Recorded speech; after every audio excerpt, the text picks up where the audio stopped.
देखिए, जब हम पूजा के लिए तैयार हो गए, पूजा के लिए बैठ गए, तो मन में बहुत बार ये प्रश्न आता है कि पहले किसकी पूजा करें, क्योंकि परंपराएं कहती हैं कि गणपति की पूजा करें, मान्यता कहती है कि इष्ट देव की पूजा करें। तो सबसे पहले आप अपनी पूजा में किस देवी देवता की उपासना करेंगे? देखिए, सामान्य पूजा जब आप करते हैं तो पूजा में सबसे पहले गणेश जी का स्मरण किया जाता है।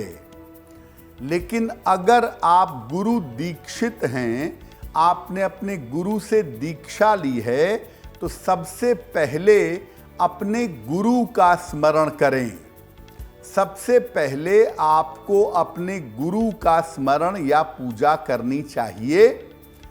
अगर आप बहुत सारे मंत्र जपते हैं, बहुत सारी स्तुतियां करते हैं, तो सबसे पहले अपने गुरु मंत्र का जप करिएगा और गुरु मंत्र का जप करने के बाद अन्य मंत्रों का जप या अन्य स्तुतियां आपको करनी चाहिए। अगर आप कोई मंत्र जप कर रहे हैं या कोई स्तुति कर रहे हैं, तो मंत्र जप करने के तुरंत बाद जल का स्पर्श मत करिएगा। कम से कम 5-10 मिनट का गैप दीजिएगा। अगर आप आरती करना चाहते हैं तो एक आरती करिएगा। अब ये नहीं कि पहले गणपति की पूजा की तो गणपति की आरती की, लक्ष्मी जी की पूजा की तो लक्ष्मी जी की आरती की। आरती का मतलब पूजा का समापन होता है।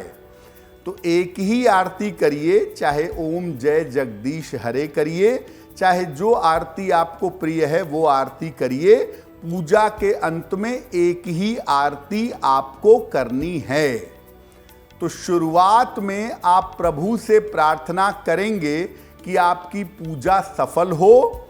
इसके बाद गुरु मंत्र जपिए, अगर गुरु मंत्र है, नहीं तो क्रम से अपने मंत्र और अपनी स्तुतियां पढ़िए और सबसे अंत में आरती करके पूजा का समापन करिए।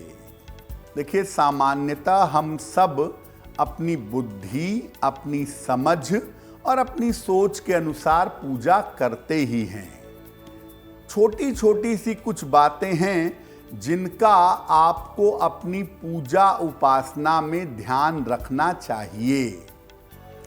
देखिए, पूजा उपासना अगर आप अपने घर में दोनों समय करें, सुबह भी करें और शाम को भी करें, तो बहुत अच्छा होगा।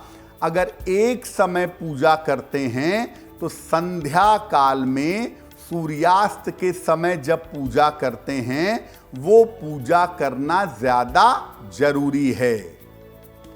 पूजा उपासना भोजन करने के पहले अगर कर लें संध्या काल में तो ज़्यादा बेहतर होगा। भोजन करने के बाद पूजा करना उतना प्रभावशाली नहीं रहता है। आपके पूजा का तरीका क्या है? आपका मंत्र क्या है? आप किस तरीके से पूजा करते हैं, ध्यान करते हैं, साधना करते हैं, इसको गोपनीय रखिएगा। क्योंकि देखिए, जैसा आपको शुरू में ही बताया था कि पूजा उपासना मंत्र जप गोपनीय रहना चाहिए। जितना गोपनीय होगा उतना अच्छा होगा। एकांत में बैठकर शांति से, गोपनीयता से पूजा करिए और मंत्र का जप मन में करने का प्रयास करिए। बोल बोल कर मंत्र का जप मत करिएगा।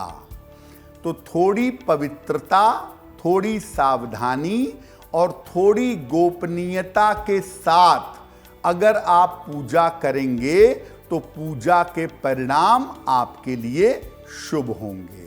अगर आप मुझसे जुड़ करके अपनी समस्याओं का समाधान चाहते हैं और चाहते हैं कि आपकी समस्याओं को ज्योतिष के माध्यम से सुलझाया जाए, तो आप हमसे संपर्क कर सकते हैं, जुड़ सकते हैं एस्ट्रो तक पर।